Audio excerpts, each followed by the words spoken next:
This is Mark Mullinex. Welcome back to our class on Taoism, a podcast class that courses through each of the 81 verses of Tao Te Ching, episode by episode. Today's verse is number 57, Politics and Wu-Wei. When you listen to the ground and you put your roots down, you can hear what she says if you're listening.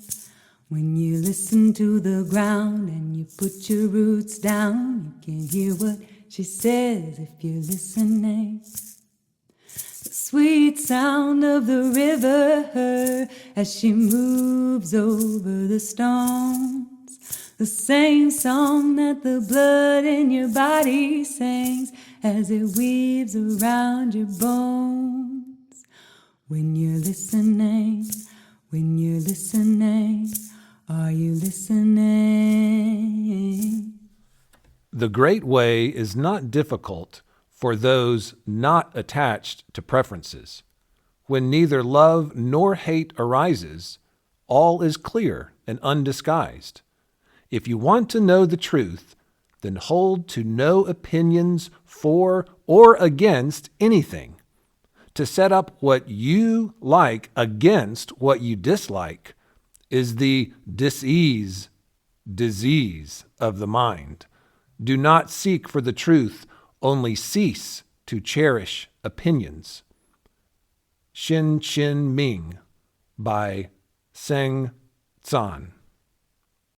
Alongside Babylon's rivers, we sat on the banks. We cried and cried, remembering the good old days. Psalm chapter 137, verse 1. Welcome back to this podcast. It has been a very difficult 3 to 4 weeks here in western North Carolina after Hurricane Helene passed through. Though personally I and mine are quite well, if you've seen pictures or heard news about this hurricane, you know that we received about 150% more rainfall than from any other moisture event on our records. In our mountains, there's not much place for this enormous amount of water to go, except through a limited number of valley streams and rivers. Managing the water was geographically impossible. The flooding was historic. As of this podcast recording date, 200 people are still missing. There's some amazing synchronicity between our weather event and our current episode, verse 57. If you're watching the YouTube version of this podcast, I include some pictures of what I speak of below. Our verse this time concerns how those in government authority are to rule. And nothing brings better focus to the role of government like a natural disaster.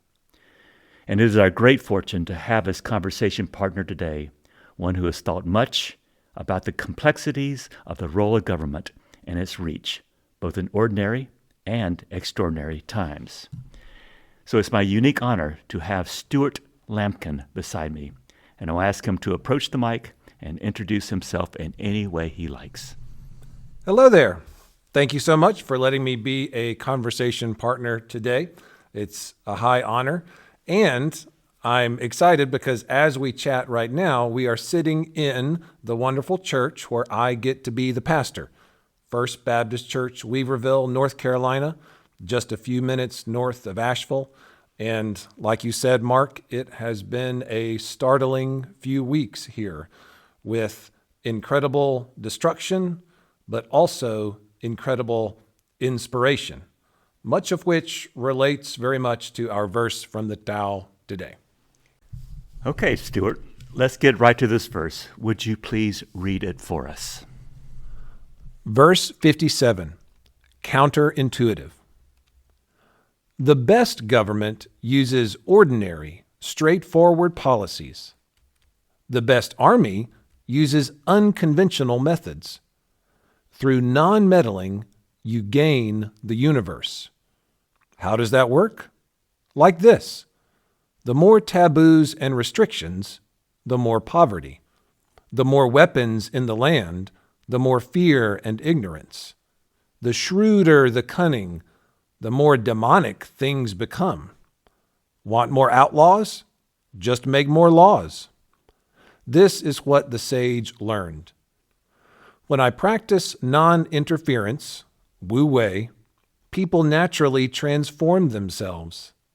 When I practice peace and quiet, people are spontaneously honest and fair. When I practice doing nothing, people enrich themselves naturally. And when I have no desires, people return to their original uncarved block state. Thank you, Stuart. So politics and Tao are our topic today. Etymologically, politics refers to the practice of taking sides. Politics and governance are the arts, and sometimes the schemes and devices of ruling with definitive intentions for intentional outcomes, or preventing other outcomes. So politics and government are the ways of acting, of directing, and even controlling the actions and affairs of a country, city, or people. Rulers, like parents, like all of us, tend to have our likes and dislikes, and harbor long-held thoughts or opinions about what is the best for the people that they serve. Sometimes, rulers can insert their own cherished and perhaps unexamined opinions into policies that can affect millions. We can all think of some wars that had little to do with the welfare of a nation, and more about the long-cherished opinions of the leaders who, taking sides, led us to war. So this verse causes me to ask the question of how much should a government of an actual time and a particular place intervene, direct, and control its people? This question involves issues like tax policies, rules about corporations or starting new businesses, environmental impacts of existing and new initiatives, the rights of an individual, and even how to recover after a hurricane.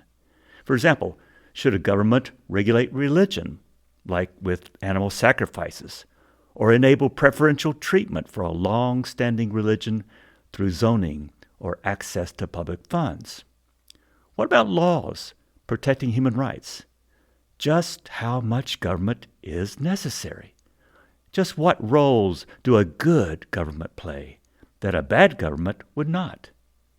Now, our episode today is not going down the ideological road of Ronald Reagan when he said, The 9 most terrifying words in the English language are, I'm from the government and I'm here to help. But Reagan had another view, a little softer view. He said, Government's first duty is to protect the people, not run their lives. So, my friends, what's a government to do? Is complete laissez-faire or hands-off policy by government the best? Maybe. But during a crisis, what is a government's first political duty? Keep the lights on, the water running, the trash picked up, and let the people do the rest? And this is not some academic question, my friends. In these past few weeks, when too much water in our area caused so much death, dislocation, and trauma, we have seen wondrous things. First, we have seen local, state, and federal governments rush to intervene to ensure the quickest possible return to normal life. Untold wondrous stories of people being rescued, fed, getting resources, having downed trees removed, basements drained, cleanup, damage assessment, trash removal, all by government. Stuart, do you have any stories to share about what you've experienced in this regard? Yes, we've seen a lot of wonderful aid being given, help being offered, both on the big government level and the small local direct level. So first, on the government larger level, I can see that before even the hurricane hit, the government was getting ready. They were mobilizing.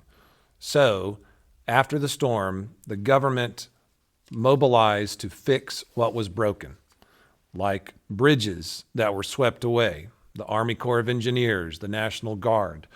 They fixed the power system that was out for hundreds of thousands of people in our area. the water treatment plants that were now underwater or washed away or not working at all. The government set about to fix those things. And that's not something that a neighbor can do for a neighbor or a friend can do for a friend. We can't mobilize huge groups of help from outside to come and fix these big problems. And it was wonderful to see that happening as we saw crews of linemen in trucks from multiple states away, Ohio, Oklahoma, Idaho. And right here in our lovely, sweet little town of Weaverville on South Main Street, a tornado ripped through and knocked down many trees on many power lines. And the crew that ended up fixing those power lines, all of the writing on their trucks was in French because they were from Quebec and they came all the way from Canada. And that's not something a regular person like me or you, Mark, can make happen. And so the government stepped in to make those big things happen. And then for little things, the government made sure that we, the citizens, have whatever we need to get those done, because the large government is not going to know every single need from every person's house. But things like FEMA relief and FEMA aid is there and is available. So if we need a tree taken off our roof, if we lost employment money after the storm, that's where the government says we can help you with that. We can provide some support with that. So they really helped in those big ways that normal individuals just can't make happen. Thank you. When my power was actually turned on, Stuart, it was folks from Boston. Well, second, and maybe as a result of the first, we have seen untold and equally wondrous stories of how non-government groups, from ad hoc local neighborhood groups to NGOs like the Red Cross and Mercy Chefs, have arrived and helped. Neighbors have connected with neighbors, enabling the same sorts of rescues, feedings, resource provisions, removal of downed trees, cleanup, trash removal. I am still involved in providing for and staffing one of hundreds of pop-up roadside community resource tables that have provided Wi-Fi, electricity, diapers, water, foods, cleaning supplies, batteries, childcare, advice, and just general information exchange. Some have even provided showers, and no one directed these. No one encouraged these resource tables to do the crucial work that they are doing. I think people have found their native generosity, wisdom, sharing of hope, community building already within themselves without the help of some government. In cultivating the Tao, the sage accepts the will of heaven. He doesn't change things, and the people transform themselves. He prefers not to talk or teach, and the people correct themselves. He doesn't force others to work, and the people become rich at their occupations. He doesn't use ornaments or luxuries, and the people emulate his simple ways. Ho Sheng Kung. Thank you, Stuart.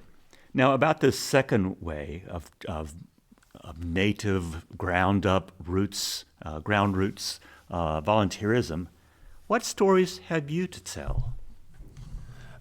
Those are the most wonderful stories from this devastating storm's aftermath, the most inspiring, because they are all stories of neighbors helping neighbors. And over the past 2.5 weeks, here at the church, all that we have done, and I use done in quotes, air quotes, all that we have done, I think really is a demonstration of this verse in Tao about how non-interference leads to transformation, because all we did here at the church was just open the doors and allow goodness to happen. Here at the church, we have good people, good volunteers, a good space. But other than that, we can't help people who needed clean water or electricity or food every day. So what happened? We had a neighbor who said, hey, can I put a internet satellite on your roof so people can have Wi-Fi in your building and do work or communicate with their families? Yes. We had the wonderful group World Central Kitchen, who does amazing work all over the globe, say, hey, can we start bringing hot meals and serve them in your church to reach this northern part of your county? And we said, yes. We had a local water purification company say, can we put this filter system at your front door so people can have clean drinking water, since none of the water now works or is clean? And we said, yes. We've had therapists say, can I offer my services? We've had a hairdresser say, can I give free haircuts? It's just been so amazing to see neighbors helping neighbors. And this is nothing that myself or the staff did. We just opened the doors, like we have a shower trailer. Another community in Lumberton, pastor of a church there, he said, hey, would you all need a shower trailer since there's no power or water in all of your county? We said yes. And it has been such a gift to our community. I think maybe the one thing we did provide was coffee, and that was a huge gift. So I will take credit for that, the sacrament of coffee. But all those other appreciated, wonderful things was just neighbors helping neighbor. So it reminded me that our human default state is to help the person next to us, to meet a need. So I like the way you said it, Mark, that it is our native generosity coming out. Because when your neighbor is drowning in a river or starving, it doesn't matter who they voted for and who you voted for. It doesn't matter the color of their skin or their lifestyle or what dumb thing they posted on Facebook the week before. All that matters is they are your neighbor and they are in need. And there's that innate human desire to step out and help. And that has been truly, truly wonderful to see. When you're listening, are you listening? When you're listening, are you listening? I'm not trying to set up a dichotomy or a dualism about whether we should have government or not have government. It does seem, though, that Lao Tzu felt that government should retire before it begins what governments tend to do, and that is to influence things in certain directions without need. In other words, in the words of Lao Tzu, meddle. Somewhere between complete laissez-faire and complete control, there's an ever-shifting point of influence below which a government should operate, but then retire when that point is met. As our verse says, the best government uses ordinary, straightforward policies. So I think we can all agree that when it comes to certain services and responsibilities, government has ordinary, straightforward roles to play. Tao Te Ching is not advocating at any time that all government is evil. It does say a lot about what government is to do, however. Now with this verse 57, and running through each verse through verse 67, Tao Te Ching is going to speak directly about governance. We shall hear about this in the near future and hear about concepts in Tao Te Ching for rulers, like, and I'm quoting from my text, practicing restraint. We shall hear about how government is to have a light touch, to be not controlling, to do its work with an easy does it modality, to win trust through service, serve by going low, solve problems by nipping them in the bud, enabling people to return to their natural selves, grounding the people in their naturally uncomplicated ways, and most of all, it will talk about how meddling just ruins things. In other words, Lao Tzu seems to advocate for the absolute minimum of intervention by government, which prompts two short quotes. Stuart? Prohibitions, weapons, schemes, treasures, all of these involve action and cannot be used to rule the world. Ching. Any intelligent fool can make things bigger, more complex, and more violent.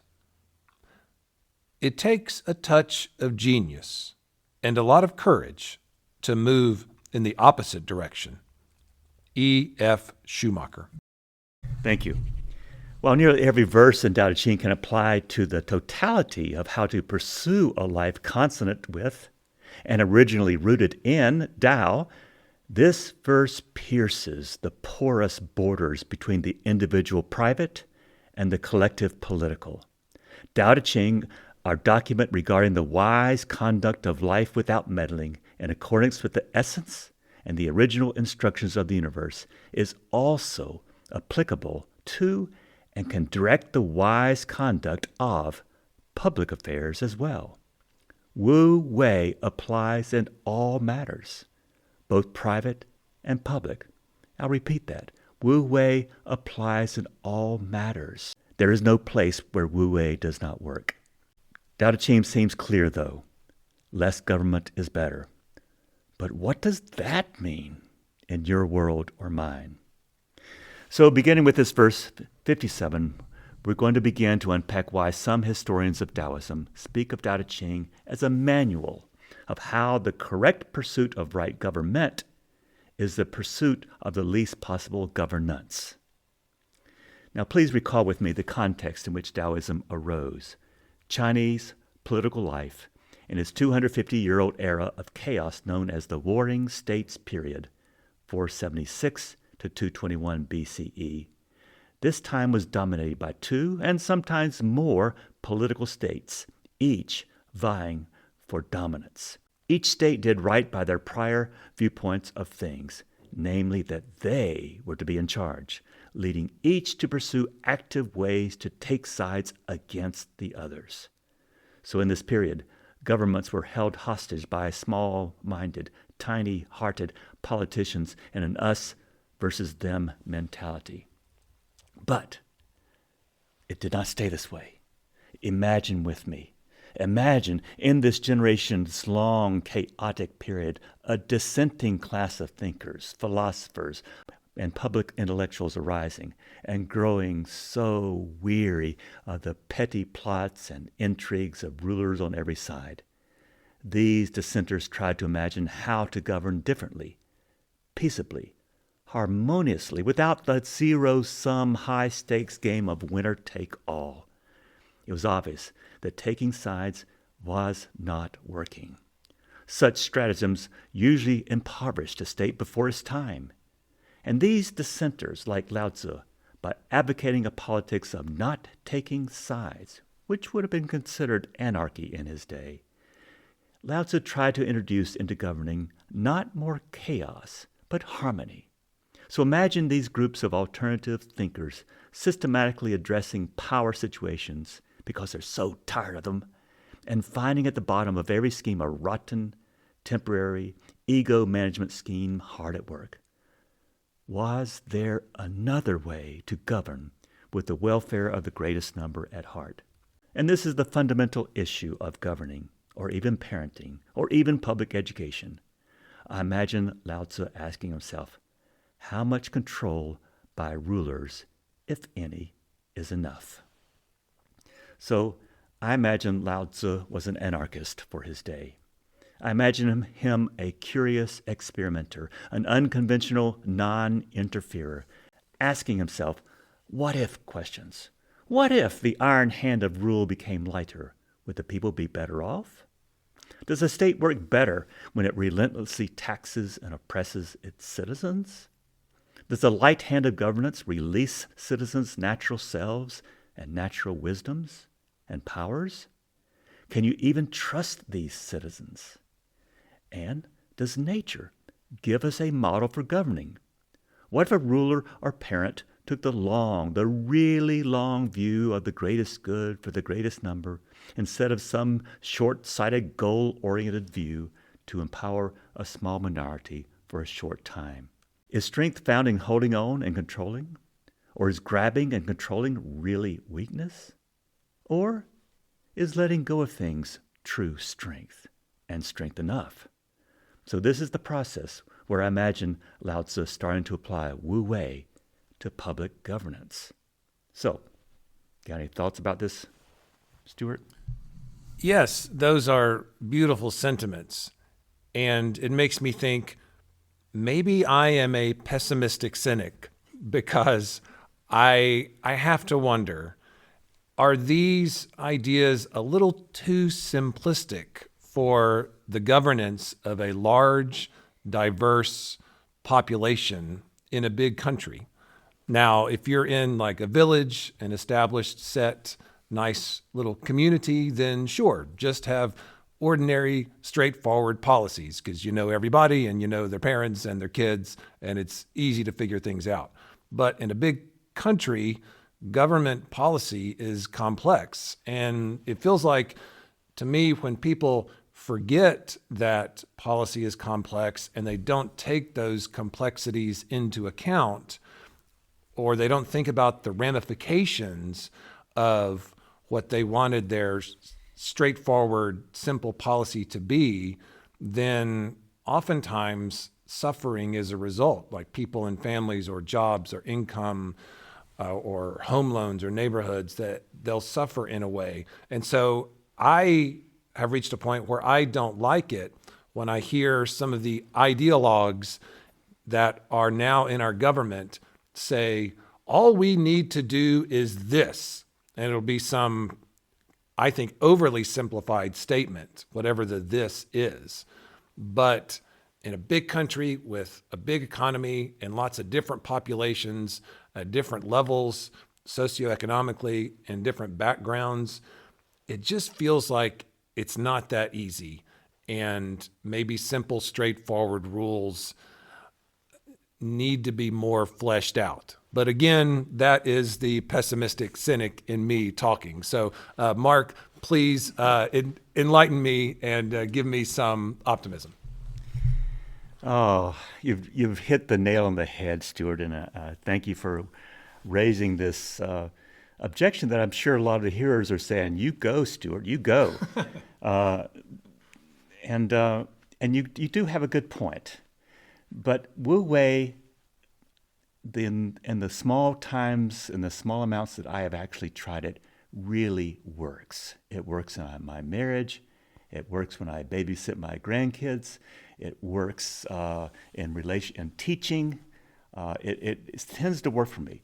So does that mean the public sphere gets its own different way of operation? Does it have a different operation manual, a different OS, operating system?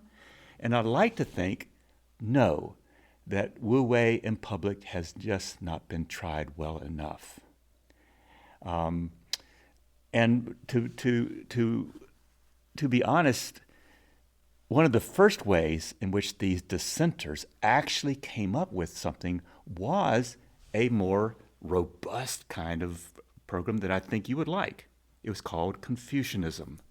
Confucian came up, and he said that rulers need to operate by a certain propriety of human nature. Because Confucius saw a natural hierarchy among humans. And of course, Lao Tzu hates hierarchies. But Confucius saw a natural hierarchy among humans, a stratification of human beings based on their age, their gender, and their social connections with each other. And if everyone just stayed in their lanes, and everyone played their well-defined roles to play, as a ruler, as a citizen, as a male, a female, an older or younger person, then chaos would decrease, and the nation would become peaceful and prosperous. Long story short, Confucianism has become the most dominant political and humanistic ideology in the history of the world. So,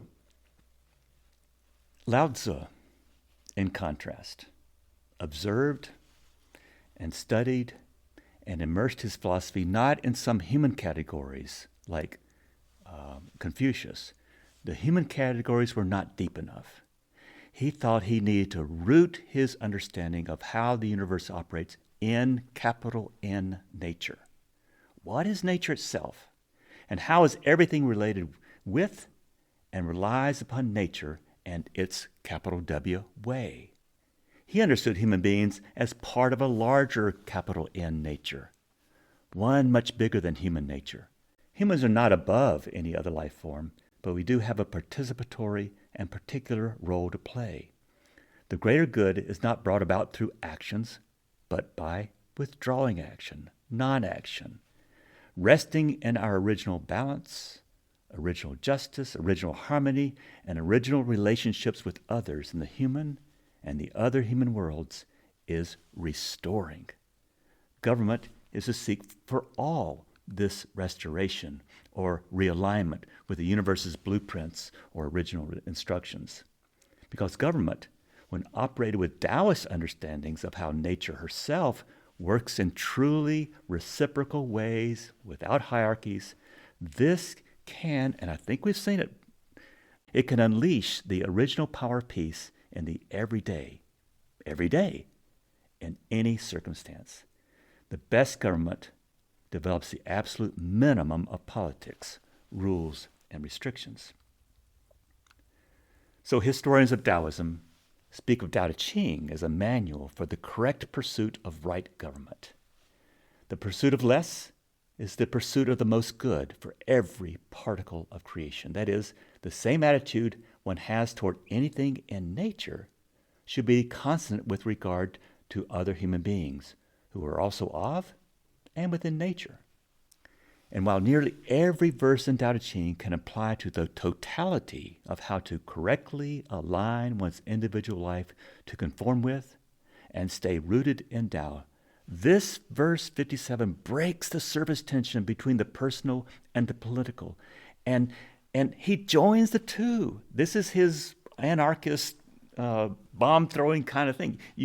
Confucianism can't work because it creates this artificial hierarchy that cannot last. The only things that can last are those things that are capital N natural. So Tao Te Ching, our document regarding the wise conduct of one's life, in accordance with the essence and original instructions of the universe, is also applicable to and can direct the wise conduct of public affairs as well as private affairs. Wu-Wei works the same way in both, or it ain't Wu-Wei. What's good for the individual is the same good the public can practice. A Taoist person operates with inaction. Lao Tzu felt that a government ought to be able to do the same. The Wu-Wei of the personal is the same Wu-Wei of the political. It just may not have been tried as much. How much control, if any, is enough, Stuart? People are all over the map on this.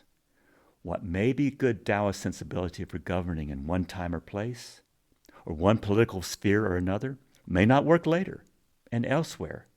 But at least we can imagine better uses for governance and rulers than just inciting violence. So, do you have any thoughts to shoot me down with? No, indeed, you have inspired me. And it seems like in the larger public sphere of governance, we need to use our imagination, our creativity, to find the sweet spot between too much control and not enough. And like you said, that will be different at different times in different places. And that's what makes it hard. You can't just pick a rule or a system forever for everybody and expect it to work. We have to get imaginative. And that's why I really liked a quote that you used in your Tao Te Ching translation from Sandra Day O'Connor. She said that expert horse riders will keep the reins loose and not keep them tight or stiff, not micromanage all the movements of the horse, but let the horse be its horsey self, and they just keep the reins loose. So it tells me that we shouldn't go overboard with control, but we do need to have guardrails to kind of keep us in that sweet spot of good behavior, helpful behavior, guardrails, not vice grips. Because whenever you put pressure on something, it will eventually pop or burst or spill over or look for a way to find a loophole. And it reminded me, since you have brought up that this applies to not just government, but parenting as well. When my oldest son first started begging us for a cell phone, we said no. And then a few years later, when he was of an age that these days seems somewhat appropriate, we got him this cell phone. And don't get me started on whether that's good or bad. But anyway, he got it, as all the other kids his age did. And when he got it, I put a lot of parental controls on everything I could think of, just because he was young. This was a new, powerful technology. And I wanted to really limit the space that he could work with on that phone, since the entire world of the internet is available. So one of those things was waking hours. He couldn't use the phone in the middle of the night. He couldn't surf the internet in the middle of the night. So it would come on in the morning and it would shut down at night. And at one point he told me, when I came in to say goodnight to him, by the time that he was a teenager, he was probably 15 or 16 when he told me this, he was always on his phone looking at things that I thought were dumb when I would come in and say goodnight to him. And I would say, "Oh, what are you doing? On your phone again, huh?" And he said, "Yeah, because my phone is about to turn off. So that means that I'm going to try and squeeze every minute of usage I can into it. And if you were to take off that parental control of it shutting down automatically, then I wouldn't feel the need to cram in as many YouTube videos before bed as I can, because I wouldn't be limited." Now, that was an incredible thing for him to say. And I know that he was just saying it so that I would take off those parental controls and he wouldn't have the limitations anymore. So it was a good argument. He'll be a great debater or lawyer one day. But in a sense, it was true. Me trying to force and limit and control made him want to push to the very limits as hard as possible of that control. So I think, like you said, Mark, there is a parallel between that kind of Wu-Wei parenting style lesson and larger government levels as well. Wow, thank you very much. The only thing I would say to that is just one line, which all of us have heard, but I added my own little part to it. Every action has an equal and opposite and also unforeseen reaction. And who among us can see the unforeseen?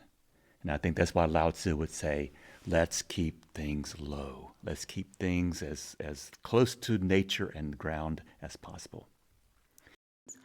When you're listening, are you listening? When you're listening, are you listening?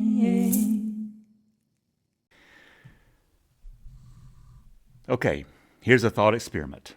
If you leave people alone, will they do the right thing, politically or socially? That is, just loosen the ways that bind folks to the state processes. Just loosen your views on what the internet does to your kids, just for a little bit.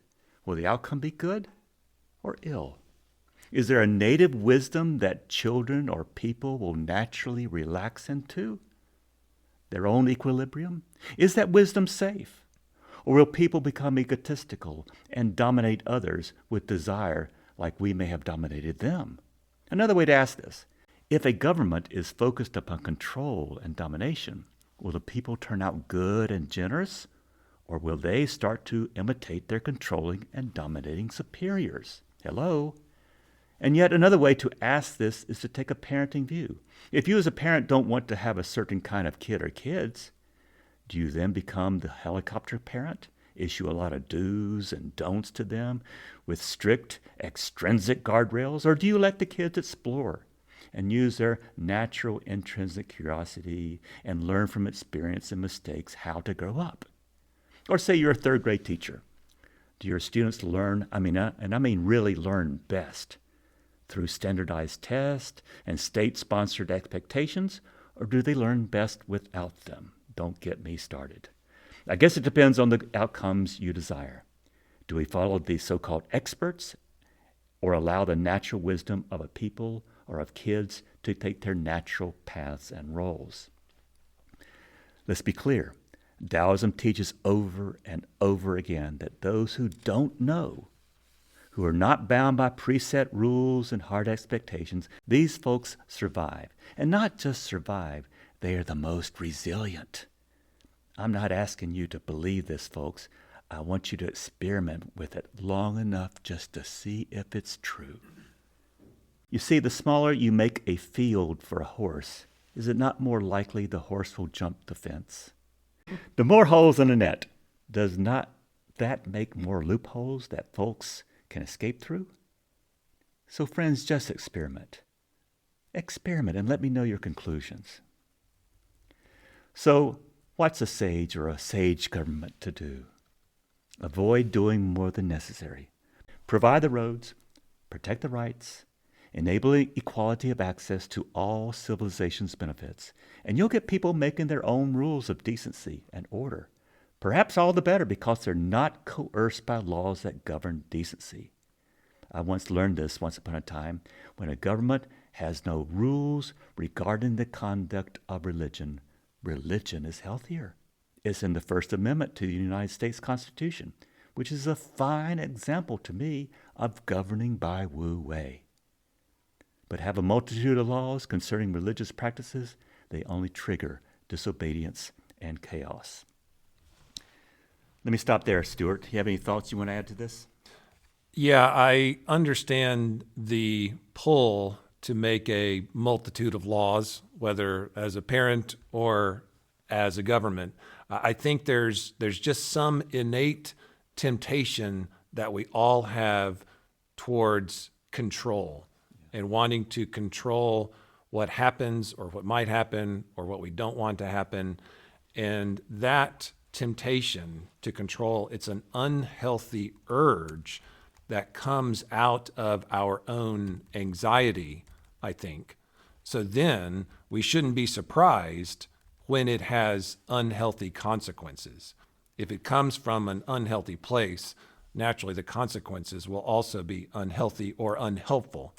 So, speaking to the first lines in the first part of verse 57 about what kind of army might be successful or not, we know, we can see in any news from any time period that more armies just results in more escalation, which then results in more conventional armies, which then results in more escalation, and on, or more weapons, like this verse says, just results in more fear, and more fear results in more weapons, which is more fear, and on.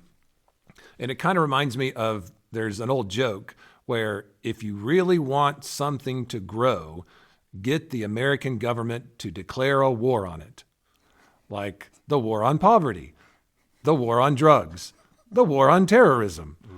So all those so-called wars have been going on for decades, and yet, is there still terrorism in the world? Are there still drugs or poverty? I think so.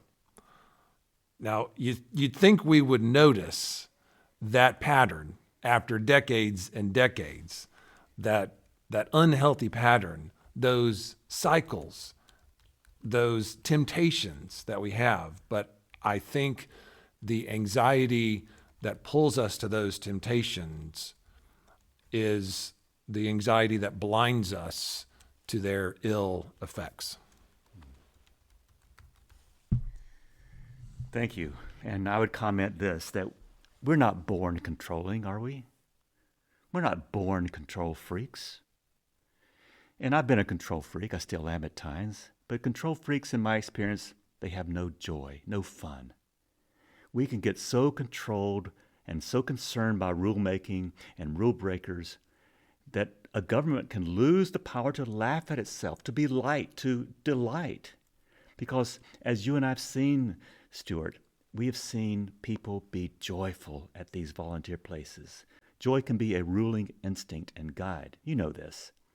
As I have borne witness to these past few weeks of dealing with Hurricane Helene, I've seen, without laws, folks come together, remembering themselves as the neighbors that they already are, and helping out joyfully in millions of different ways that require no laws, no government sanction. People naturally became more resilient. And we in Western North Carolina have stood together during the worst of times these past few weeks. The greater have provided for the lesser. The lesser have contributed their parts too. The smallest parts of the body politic have not gone without or without notice. And I think maybe, just maybe, this natural resilience has flowed back into and now influences our local government's future roles in future disaster management. So today's verse 57 speaks to unconventional, non-interfering, patient, even retiring interactions with the universe, where nothing is a rule or power for itself, but is a sharer of power for a greater good. The Tao of government is simple, like a child, untouched by meddling culture, as we saw in verse 55. Lao Tzu called this uncarved wood, allowing things and people to be just as they are in a wise, non-meddling, non-control freaking, unsophisticated Wu-Wei wisdom. And this came home to me the weekend before the hurricane when I visited the Joyce-Kilmer National Forest in western North Carolina. Everywhere I looked, every stream, every tree, every leaf demonstrated ancient processes already at work before I even got there. And here's the kicker. I noticed only uncoerced cooperation in nature, not competition, not taking sides, nothing established a hierarchy. No particle of the stream was rushing too fast or lingering too slow. No tree was growing at the wrong rate. The many huge so-called grandmother trees, those for whom it would take 10 adults with arms totally outstretched to ring themselves around that tree. These hugest of trees, hundreds of years old, operate by their own rhythm, as does the water, the bees, the butterflies, and flowers, and I would include with this, the humans. None of all this needed my interference. For just one rhythm to break with its nature and go off on its own cadence would be the introduction of chaos, which, as we can all surmise, is what our peopled and governed world often does. To introduce alien cadences, alien urges into an already perfected mix leads to disorder. Prohibitions are intended to put an end to poverty, and yet the people become poorer. Weapons are intended to strengthen the country, and yet the country becomes weaker and more confused. This is due to cultivating the branches instead of the roots. Wang B. So I hesitate to answer with definitive exactness what is too little and too much government. Who knows with certainty beforehand what cultivates branches and what cultivates the roots? In the end, I am suspicious of even my own unexamined desires, which have ever and always led me astray. I remain suspicious, Stuart, about a political party or a government's motivations, unconcerned with the basic safety net of support for its citizens. Now, I promise you the last word. Would you like to talk about anything else before we close shop here? Yeah, I like what you just said about you remain suspicious even of your own desires. And maybe that is the key that I was looking for, to hold both of these truths in tension, people's innate goodness, but also my feeling that there needs to be some guardrails to prevent harm. And maybe that's why I was attracted to this verse when you were going to be talking about it. I like this verse because it's a tricky challenge for me. Some parts of this verse I really love, and other parts really make me furrow my brow, and I'm a little skeptical of them. The part I love is the final third segment of this verse. I think it's a great, direct, distilled explanation of Wu-Wei. It sums it up perfectly. And I believe that those tenets of Wu-Wei are true, how personal peacefulness and non-interference are what will lead to transformation in others. It gives the space for people to grow into their best selves. And yet, I have a hard time letting myself do that. And maybe it's because, and I tell my wife this all the time, I'm actually always right and know what everyone else should always do in life. She hasn't believed me yet. And I say, sweetie, it's a blessing and a curse. I just happen to know. Now, of course, I'm kidding, maybe, but that's the temptation is that we think we know what everyone else should do. And yet, my job as a minister, a pastor whose vocation and whose heart yearns for others to be their best selves, I really need to pay attention to that final segment of verse 57 that speaks about how to help people do that. It is a challenge to practice doing nothing because my job, I'm paid to help people grow. So the idea of doing nothing and feeling okay about that, not feeling guilty, is the big challenge for me. So I have to always remind myself of it. So that's the part of this verse I love. And then I do get a little skeptical when, like we've talked about earlier, expanding that non-interference idea to a national level. Because me personally, my political approaches, I'm a proponent of good regulations, of more helpful kind of regulations that will ensure health and respect, since we have all known, I've seen in the news for hundreds of years, corporations that have pursued profits over people at the expense of the natural environment, our rivers, our mountains, at the expense of their own workers' well-being, whether physical or mental health. And I don't like that. I don't like when corporations do that. So I want there to be laws preventing that kind of activity. And then I'm reminded of your translation of the Tao, more laws make more outlaws. But if people are being exploited, shouldn't we establish rules to prevent that? So that's the tricky part for me. Mm-hmm. Yeah. Folks, that's a wrap. Remember, we have more teachings about rule, ruler, and governance between now and verse 67. I hope you'll join us by sending in comments about how you perceive this particular edition, things that you have seen, experiences you've had. I'd love to hear from you. But thank you for your attention, and I welcome your insights into how this podcast may be improved for you. This podcast is an original work, designed, written, and produced by many, including today's reader, Stuart Lamkin. Thank you. Thank you also to artist Audrey Davis and singer-songwriter Molly Hartwell. The copyright for quotations from Tao Te Ching is held by Fortress Press. May your days begin rooted in spontaneous peace, so you may know and practice a politics of hope, of which our world is in great need.